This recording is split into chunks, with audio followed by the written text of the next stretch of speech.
నమస్తే. కవిత రాసిన లేఖ సంచలనంగా మారింది. ఆమె మధ్యాహ్నం తర్వాత హైదరాబాద్లో దిగబోతున్నారు. సో ఈ వీడియో ప్లే అయిన తర్వాత ఆమె దిగబోతున్నారు, లేదంటే కొంత లేట్ అవ్వచ్చు. సో ఆమె నాకున్న ఇన్ఫర్మేషన్ ప్రకారం దుబాయ్ ఆ ప్రాంతంలో, ఇప్పుడు ఎంత అవుతుంది టైం, 11:30 అయిపోయింది. 11:30 ప్రాంతంలో దుబాయ్ ఆ ప్రాంతంలో అక్కడ ఆమె ల్యాండ్ అయినట్టుగా తెలుస్తున్నది. అక్కడి నుంచి ఆమె హైదరాబాద్కి రాబోతున్నది. మరి హైదరాబాద్కి వచ్చిన తర్వాత ఆ లేఖ మీద ఎలా స్పందిస్తారన్న ఒక ఉత్కంఠ ఉన్నది. ఇక్కడ బీఆర్ఎస్ మాత్రం టోటల్ కేసీఆర్ ఫ్యామిలీ అంతా గప్చుప్గా ఉన్నది. నమస్తే తెలంగాణ పేపర్లో కూడా ఎలాంటి వార్త లేదు. కాకపోతే వేరే ఇష్యూస్ని డైవర్ట్ చేసారు కవిత లేఖతో అని అయితే చెప్పాడు, రాసిరు. అంటే కవిత లేఖ ఫేకా ఒరిజినలా, నిజంగా రాసిరా రాలేదన్న విషయంలో క్లారిటీ అయితే వాళ్ళు ఇవ్వట్లేదు. కానీ ఒక విషయం చాలా స్పష్టం ఏంటంటే అది కవిత హ్యాండ్ రైటింగే. చాలా క్లియర్గా గతంలో ఆమె రాసిన లెటర్స్తో కంపేర్ చేస్తే ఆమె రైటింగ్ అని చాలా క్లియర్గా అర్థమవుతుంది. సో ఆమె రాసిన అంశాల మీద రకరకాల డిస్కషన్ జరుగుతున్నాయి. మరి కాంగ్రెస్ పార్టీ ఏమనుకుంటుంది ఈ లెటర్ మీద? నా ముందు బెల్లయ్య నాయక్ గారు ఉన్నారు, ట్రైకార్డ్ చైర్మన్, కాంగ్రెస్ పార్టీ సీనియర్ నాయకులు. నమస్తే బెల్లయ్య నాయక్ గారు. నమస్తే. సో ఏమనుకున్నారు, మీ పార్టీ ఏమనుకుంటున్నారు? కవిత రాసిన ఆ లేఖ పైన మీ అభిప్రాయం ఏంటి, మీ పార్టీ అభిప్రాయం ఏంటి? ముందు అది వాళ్ళ పార్టీ అంతర్గత వ్యవహారం నెంబర్ 1. దాన్ని మా పార్టీ పెద్ద స్టాండ్ ఉండాల్సినటువంటి అవసరం ఉందని నేను అనుకోను. అయితే కవిత గారు రాజకీయాల్లో ఉన్నారు, వాళ్ళ ఫ్యామిలీ అంతా పాలిటిక్స్లో ఉన్నారు. రెండవది, కుటుంబంలో మాట్లాడుకునే అవకాశం లేదనేది అనిపిస్తూ ఉంది. లెటర్లు రాసే పరిస్థితి ఎప్పుడు వస్తుంది? తండ్రి, కొడుకు, కూతురు, భార్య, బిడ్డలంతా కూర్చొని మాట్లాడుకుంటారు ఒక దగ్గర ఇళ్ళలో. జనరల్గా మా ఇళ్ళలో అయితే మేము కూర్చొని మాట్లాడుకుంటాం. ఇక నా పిల్లలైతే ఒకసారి నేను వినకుండా బిజీ ఉంటే ఇవ్వాలి, మాకు 10 నిమిషాలు టైం ఇవ్వాల్సిందే అని చెప్పి కూర్చోబెట్టి చెప్తారు. అంటే ఆ స్వేచ్ఛ ఉంటుంది మన కుటుంబంలో. లెటర్లు రాయడం అనేటటువంటిది ఒకవేళ కవిత గారు రాసి ఉంటే ఆమె క్లారిఫై చేయాల్సి ఉంటుంది, ఇస్తుందని ఎక్స్పెక్ట్ చేద్దాం మీరు అన్నట్టు. లెటర్లు రాసుకునేటటువంటి దాకా ఎందుకు వస్తుంది? తండ్రి కూతురుల మధ్యన లెటర్ రాసుకునేటప్పుడు నెహ్రూ గారు జైల్లో ఉన్నప్పుడు తన కూతురు 9వ తరగతి చదివి వదిలేసి వాళ్ళ అమ్మ బాగాలేకపోతే ఆమెకు సేవ చేస్తున్నటువంటి క్రమంలో ఆమె చదువు వెనుకబడిపోతుందని చెప్పి మొత్తం భారతదేశం గురించి, భారతదేశ సంస్కృతి గురించి, చరిత్ర గురించి ఉత్తరాల రూపంలో ఇందిరాగాంధీని చదివించిండు. ఆయన రాసిన లేఖలు ఇవాళ డిస్కవరీ ఆఫ్ ఇండియా పేరుతోని ఉన్నటువంటి విషయం మనం చూస్తూ ఉన్నాం. పెద్ద బుక్ అయింది అది. అంటే మొత్తం భారతదేశ చరిత్రను ఒక అద్భుతమైనటువంటి బుక్గా ఇవాళ అది ప్రజలకు అందుబాటులో ఉంది. అంటే అట్లా అందుబాటులో లేనప్పుడు లెటర్ రాయడం వేరు. ఆయన జైల్లో ఉన్నాడు కాబట్టి కూతురుకు రాశాడు. ఇప్పుడు కేసీఆర్ జైల్లో లేరు, కవిత జైల్లో లేదు. వీళ్ళు డయాస్ల మీద కలుసుకుంటారు. జైల్లో ఉన్నప్పుడు అసలు అప్పుడు రాసుకోలేదు. మరి ఇప్పుడు కరీంనగర్లో పెట్టినటువంటి, వరంగల్లో పెట్టినటువంటి మీటింగ్ తర్వాత దానికి సంబంధించినటువంటి అంశాలులో పాజిటివ్ నెగిటివ్ కోణాలను చూపిస్తూ ఆమె తన తండ్రికి డాడీ అని చెప్పి కేసీఆర్ టీఆర్ఎస్ అధ్యక్షునికి రాయలే, ఆమె టీఆర్ఎస్ జాతీయ అధ్యక్షునికి రాయలే, ఫాదర్కు రాసుకున్నది. ఫాదర్కు రాసుకున్నటువంటి లెటర్లో తాను రాజకీయాలకు సంబంధించి ఆ మీటింగ్కు సంబంధించినటువంటి ఇన్ఫర్మేషన్ దాంట్లో పాజిటివ్ నెగిటివ్ అంశాలు చెప్పినట్టుగా ఉంది.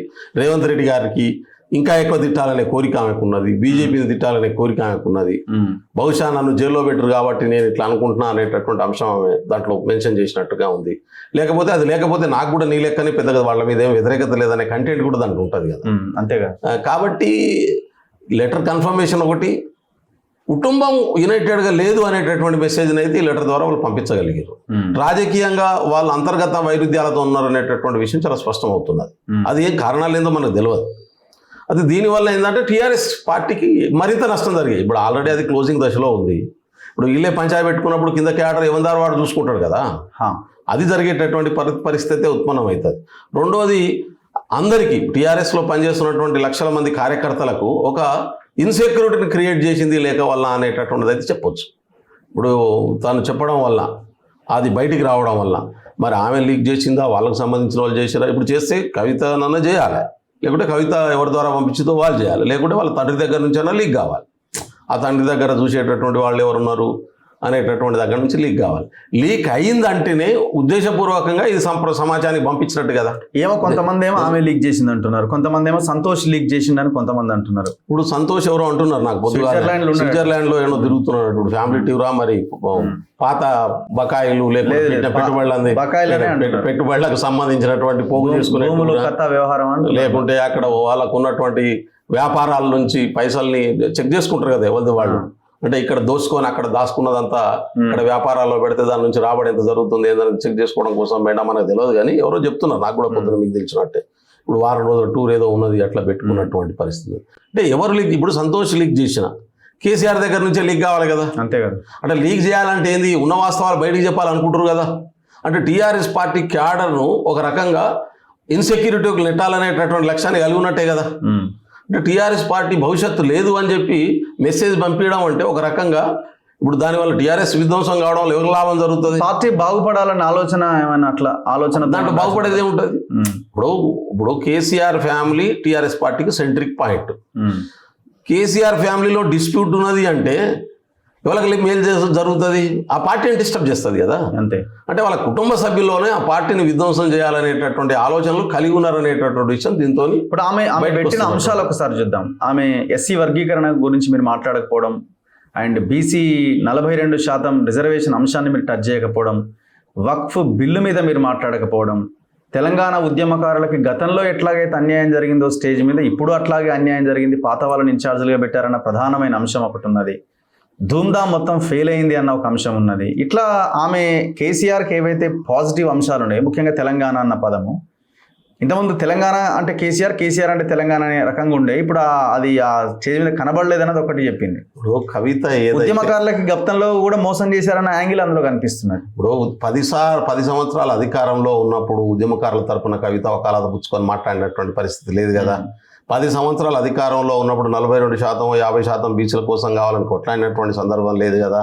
10 సంవత్సరాల అధికారంలో ఉన్నప్పుడు ఏబిసిడి వర్గీకరణ చేయాలి డాడీ అని చెప్పినటువంటి పరిస్థితి లేదు కదా.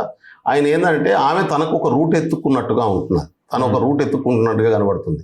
ఇప్పుడు బీసీల ఇష్యూను, ఎస్సీల ఇష్యూను, ఉద్యమకారుల ఇష్యూను మాట్లాడడం ద్వారా తెలంగాణ ప్రజలకు తాను దగ్గర కావాలి, నేను వీళ్ళ కోసం మాట్లాడుతున్నా అనేటటువంటి మెసేజ్ పంపించుకోవాలనేటటువంటి కోణం దాంట్లో కనబడుతుంది చాలా స్పష్టంగా. అది కేసీఆర్కి చెప్పాలనేటటువంటి పేరుతోని ఇప్పుడు ఇవి రాసినప్పుడు ఏంటంటే తానే లీక్ చేయొచ్చు కూడా. ఎందుకంటే తనకు అక్కడ గుర్తింపు లేదు, ఫోర్ ఫ్రంట్లో లేదు, వెనక్కి పోయింది, ఆమె గురించి చర్చ లేదు, రాజకీయంగా డిస్కషన్ లేనటువంటి పరిస్థితి వచ్చింది, ఐడెంటిటీ క్రైసిస్ వచ్చినాయి. కాబట్టి ఐడెంటిటీ క్రైసిస్ నుంచి మళ్ళీ సెంట్రిక్ కావాలనుకున్నప్పుడు ఇటువంటివి చేస్తారు. ఇప్పుడు బీసీల మీద ఎప్పుడు ప్రేమ ఉన్నదని వాళ్ళకు, అది ఇప్పుడు మంచోని మంచితనం నీస్కాడ చూడాలని మన ఊర్లో ఒక ఆమెకి ఎంపీ అయిపోగానే 16 నెలల్లో ఎమ్మెల్సీ ఇచ్చిండు. అవును, మరి ఇది నాకెందుకు ఇస్తున్నావు? బీసీకి ఏమని అడగలే కదా. బీసీకి ఏమని అడగలేదు. అత్యధిక జనాభా కలిగిన బీసీలు ఉన్న ప్రాంతం మరి ఆమె కూడా. నాకు బీసీకి ఎంపీ టికెట్ ఇవ్వని కూడా అడగలేదు కదా. ఇప్పుడు తనకు కావాలని కోరుకున్నది వీళ్ళకి ఇవ్వాలని. అంటే వీళ్ళదంతా ఏంటంటే తమకు పదవులు, తమకు అధికారము, తమకు సంపద కావడం కోసం ఈ ప్రజల సమస్యల్ని ఇప్పుడు వాళ్ళ క్రైసిస్లో వచ్చిన ప్రతిసారి మాట్లాడేటటువంటి ప్రయత్నం చేస్తారు. అందుకని ఇప్పుడు పోయిన తర్వాత కూడా బీసీ ఒక దిక్కు రేవంత్ రెడ్డి గారు బీసీలకు రిజర్వేషన్ల కోసం తీసుకొస్తున్నప్పుడు దాన్ని తప్పుపట్టే ప్రయత్నం చేశారు. ఆ తర్వాత ఎస్సీ వర్గీకరణ జరుగుతున్నప్పుడు దాని మీద ఏదో మాట్లాడే ప్రయత్నం చేశారు. అంటే పరిష్కరించి ఈ సమస్యల్ని ప్రజలకు మేలయ్యేటటువంటి పద్ధతుల్లో మా ప్రభుత్వం పనిచేస్తూ ఉంది. ఇప్పుడు అల్టిమేట్గా ఇప్పుడు తండ్రిని కార్నర్ చేసినట్టే కదా, బీఆర్ఎస్ని కార్నర్ చేసినట్టే కదా. అంటే వాళ్ళ బీఆర్ఎస్ను కార్నర్ చేయడము, వాళ్ళ కుటుంబంలో అంతర్గత వైరుధ్యాలను ఎక్స్పోజ్ చేయడం. నా తండ్రి ఇప్పుడు రేపు కేసీఆర్ దీని మీద రియాక్ట్ కాలేదనుకో, లేకుంటే చేయలేదనుకో, నా తండ్రి నన్ను దూరం పెట్టిండు కాబట్టి నేను నా దారి నేను చూసుకుంటున్నా అని చెప్పుకోవడం, ఇవన్నీ దాంట్లో మిళితమై ఉన్నాయి. ఎందుకంటే after KCR what is the next అనే ఎజెండాతో ఎవరికి వాళ్ళు ఉన్నట్టుగా కనబడుతుంది నాకు. కేసీఆర్ గారు తన జీవితకాలంలో తను ఉద్యోగం చేసిండు, తర్వాత 2 సార్లు ముఖ్యమంత్రి అయ్యిండు, ఇప్పుడు నడిపిస్తున్నాడు. ఏం జరుగుతుందో తెలియని పరిస్థితి. ఒక ఏజ్ దాటిన తర్వాత కూడా రిటైర్మెంట్ తీసుకునేటటువంటి అవకాశం ఉంటుంది, ఆరోగ్యం సహకరించే రకరకాల పద్ధతులు. మనుషులం కదా, ప్రతి మనిషికి ఎట్లయితే పుట్టిన ఏది ఉంటుందో అట్లనే ప్రతి మనిషికి డెత్ డేట్ కూడా ఉంటుంది. బర్త్డే ఉన్నట్టే డెత్ డే ఉంటుంది. కాబట్టి ఇప్పుడు పెద్ద మనిషి అయిపోయిండు, ఇప్పుడు ఆయన ఇంట్లో కూర్చోవాలి. కాబట్టి మా భవిష్యత్తు ఏంది? ఇప్పుడు మా అన్న దీన్ని క్యాప్చర్ చేస్తాడు ఆ పార్టీని, మా బావ క్యాప్చర్ చేస్తాడు ఆ పార్టీని, నేను చేస్తే నేను నడిపిస్తా, ఒక ఆడబిడ్డగా నాకు ఎక్కువ అవకాశం ఉంది. వీళ్ళు రాజకీయాల్లోకి కేసీఆర్ భార్య ప్రెజర్తోనే కదా, కేసీఆర్ మీలాంటి వాళ్ళకి తెలుసు కదా, ఏడా హరీష్ క్యాప్చర్ చేస్తాడు అనే కదా వీళ్ళిద్దరిని బయట విదేశాల్లో ఉన్నటువంటి వాళ్ళు తీసుకొచ్చి ఇక్కడ పెట్టిండ్రు. అంతే. అందుకనే ఇప్పుడు అంతర్గత ఫ్యామిలీ కొట్లాట మొదలైనట్టే. కవిత గారి లెటర్తోని వాళ్ళ కుటుంబంలో పార్టీని ప్రొటెక్ట్ చేసుకోవడం, ఒకవేళ పార్టీలో అవకాశం దొరకకపోతే వాళ్ళ దారి వాళ్ళు చూసుకోవాలని గ్రౌండ్ ప్రిపేర్ చేసుకోవడం. అనేది జరుగుతున్నట్టుగా నాకైతే అనుమానాలు కలుగుతున్నాయి. సరే, ఇప్పుడు మేజర్ ఏంటంటే అందులో ఆమె బీజేపీని కార్నర్ చేస్తున్నట్టు ఒక లైన్ అయితే చాలా క్లియర్ గా ఉన్నది. బీజేపీ మీద మీరు ఇంకా గట్టిగా మాట్లాడాల్సి ఉండే మాట్లాడలేదు. రేవంత్ రెడ్డి గారి మీద కూడా గట్టిగా మాట్లాడాల్సి ఉండే మాట్లాడలేదు. కానీ బీజేపీని అంటే బీజేపీని కార్నర్ ఎక్కువ చేసినట్టు అనిపించింది. సో నేను ఎక్కువ సఫర్ అయిన బీజేపీతో అన్నది ఆమె మెన్షన్ చేసింది. అంటే ఆమె రేపు పొద్దున బీజేపీలోకి వెళ్ళడానికి అవకాశం లేదని కనబడుతున్నది. మరి కాంగ్రెస్ లోకి ఏమైనా వస్తుందేమో, మరి మీరు ఏమన్నా ఆహ్వానిస్తేనో లేకపోతే చర్చలు ఏమైనా జరుగుతున్నాయా? ఎందుకంటే గతంలో మల్లికార్జున ఖర్గేతో మాట్లాడిందని ఒక వార్త ఉండే. సరే, బీజేపీ వాళ్ళతోనో మాట్లాడి ఉండొచ్చు. మరి కాంగ్రెస్ లోకి ఏమైనా ఆహ్వానిస్తే మరి ఆమె వస్తానంటే కాంగ్రెస్ కి అయితే కవిత అవసరం లేదు. ఫ్రెండ్స్ ఉండొచ్చు కదా మీ పార్టీలో కూడా ఎవరు? నేనేమంటా అంటే రాజకీయాల్లో ఏది అసాధ్యం కాదు. ఇది ఇట్లా జరుగుతుందని చెప్పి చెప్పడానికి వీల్లేదు. రాజకీయాలు ఎప్పుడూ మారుతూ ఉంటాయి. కాబట్టి వ్యక్తుల అవసరాలు వేరు, ప్రజల అవసరాలు వేరు. కాంగ్రెస్ పార్టీ రాజకీయాలన్నీ ప్రజల అవసరాల కోణం నుంచే జరుగుతుంటాయి. మా దగ్గర నాయకులకు కొదవలేదు. కోలన్నారు, ముఖ్యమంత్రికి 10 మంది పోటీ పడతారని చెప్పినా కదా నేను గతంలో కూడా పడ్డటువంటి పరిస్థితి చూసినాం కదా. బట్ నాయకులకేం కాంగ్రెస్ పార్టీకి కొదవలేదు. అద్భుతమైన లీడర్షిప్ ఉన్నది. కవిత తన రాజకీయ భవిష్యత్తు ఎట్లుంటుంది అనేది తాను నిర్ణయించుకుంటుంది. వస్తా అంటే తీసుకుంటారా మరి మీరు? ఏమో అప్పుడు పార్టీ నిర్ణయించుకుంటుంది, నేను కాదు కదా దానికి నిర్ణయం తీసుకునేటటువంటి స్థాయిలో లేదు కదా నేను. ఒకవేళ ఆమె వస్తానని ఆలోచిస్తే ఆమె పెడితే ప్లస్ ఆర్ మైనస్లు ఏమున్నాయో చూసుకొని దానికి కింద నుంచి ఇప్పుడైతే మొత్తం స్ట్రక్చరింగ్ జరుగుతుంది కాంగ్రెస్ పార్టీ. కాబట్టి అంత ఈజీ అనుకోను నేను. ఏం జరుగుతుంది అనేది అంత ఈజీ కాదు. ఇప్పుడు మొన్న కూడా ఇప్పుడు కంప్లీట్ నిర్మాణం అంతా కూడా ఎవరైతే పార్టీ కమిట్మెంట్తో ఉన్నటువంటి వాళ్ళు, ఐడియాలజీతో ఉన్నటువంటి వాళ్ళు, 17 తర్వాత నుంచి కంటిన్యూస్గా పార్టీ కోసం కొట్లాడుతున్నటువంటి వాళ్లకు మొదటి ప్రాధాన్యత ఇవ్వాలనేది మా ఇన్ఛార్జ్ తీసుకున్నటువంటి నిర్ణయం. మొన్న మా పిసిసి అధ్యక్షులు మహేష్ కుమార్ గౌడ్ గారు, ముఖ్యమంత్రి గారు వీళ్ళందరూ ఇచ్చినటువంటి డైరెక్షన్స్ ఇప్పుడు ఆల్రెడీ మేమంతా మన గ్రామ పార్టీ అధ్యక్షులు, మండల పార్టీ అధ్యక్షులు, బ్లాక్ కాంగ్రెస్ అధ్యక్షులు మొత్తం కూడా నిర్మాణం జరుగుతుంది. నాకు నాగర్ కర్నూలు జిల్లా ఇన్ఛార్జ్ మీటింగ్ ఉంది పోతున్నాయి.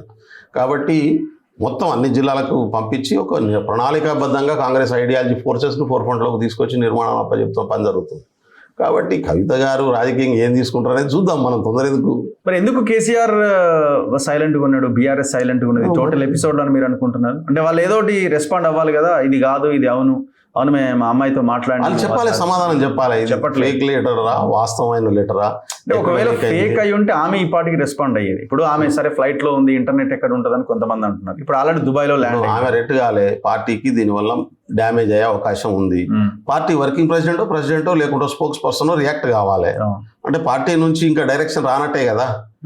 ఆ పార్టీ నుంచి డైరెక్షన్ వస్తే దాని మీద ఏం మాట్లాడినా ఇవాళ అది నెగిటివ్ పోయేటటువంటి ప్రమాదం ఉంది. ఎస్ అన్న నెగిటివ్ పోతుంది, నో అన్న నెగిటివ్ పోతుంది, ఏదైనా నెగిటివ్ పోతుంది. ఇప్పటి జరగాల్సినటువంటి డ్యామేజ్ జరుగుతుంది. వాడు పార్టీ కేంద్రకం విచ్ఛిన్నం అవుతున్నది అనేటటువంటి మెసేజ్ వెళ్ళిపోయింది. అది ఒరిజినల్ అయినా ఫేక్ అయినా. దాంతో టీఆర్ఎస్ కార్యకర్తలు ఇవాళ పుట్టిన కాడ నుంచి పనిచేస్తున్నటువంటి వాళ్ళు ఉన్నారు, అవకాశాల కోసం వచ్చినటువంటి వాళ్ళు ఉన్నారు, తర్వాత బంగారు తెలంగాణ బ్యాచ్ ఉన్నది, ఇవన్నీ ఉన్నటువంటి పరిస్థితి ఉంది. ఇదంతా కూడా ఒక కన్ఫ్యూజన్లో పడేటటువంటి పరిస్థితి ఉన్నది. దాన్ని ఎంత తొందరగా వాళ్ళు ఒక ఇంటలెక్చువల్గా క్లారిఫై చేసుకోకపోతే బీఆర్ఎస్ పార్టీకి చాలా నష్టం జరుగుతుంది. రెండోది జరుగుతుంది already. After power they are going weak. రోజు రోజుకు బలహీనపడుతున్నటువంటి స్థితి ఉంది ఎంత చెప్పినా కానీ.